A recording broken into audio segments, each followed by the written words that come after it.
Salah satu prinsip pembelajaran di masa pandemi COVID-19 adalah pembelajaran bermakna dan berdiferensiasi.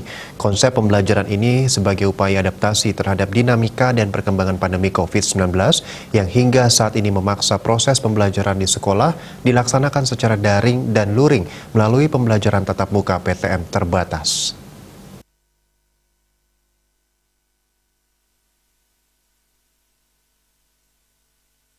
Pengawas sekolah Anak Agung Ketut Jelantik menjelaskan pembelajaran bermakna pada hakikatnya adalah proses pembelajaran yang menekankan pada upaya untuk memberikan value atau nilai atas apa yang sedang dipelajari siswa.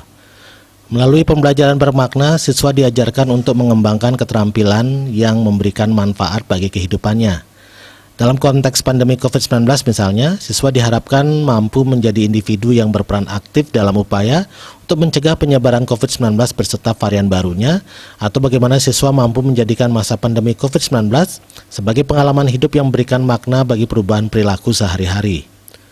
Pembelajaran berdiferensiasi berkaitan dengan upaya yang dilakukan oleh guru untuk melaksanakan pembelajaran sesuai dengan kebutuhan siswa, baik menyangkut aspek materi, cara memperoleh pengetahuan maupun produk yang dihasilkan. Melalui pembelajaran berdiferensiasi, potensi bakat minat yang dimiliki siswa dapat dieksplorasi dan dikembangkan oleh guru secara maksimal dan optimal. Pembelajaran berdiferensiasi bukan saja mewajibkan guru mampu memetakan potensi siswa sehingga mengajar sesuai dengan potensi awalnya, namun juga diharapkan mampu menghadang fenomena learning loss atau hilangnya kemampuan belajar siswa akibat perubahan cara belajar selama pandemi COVID-19. Ada 5 komponen yang bisa dijadikan indikator untuk mengukur sebuah proses pembelajaran di kelas sudah berdiferensiasi atau belum.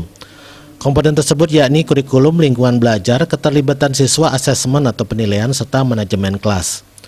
Kurikulum yang implementatif dalam bentuk RPP harus menuliskan tujuan pembelajaran yang jelas, sintak pembelajaran yang dilakukan selama proses pembelajaran di kelas, serta bentuk asesmen yang dilakukan oleh guru. Guru harus mampu menciptakan proses pembelajaran yang menantang siswa untuk terlibat secara aktif dalam seluruh proses pembelajaran.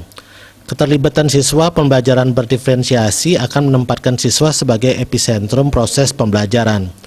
Guru akan fokus pada upaya untuk menjadikan penilaian sebagai proses umpan balik sekaligus bahan refleksi untuk perbaikan pembelajaran sesi berikutnya.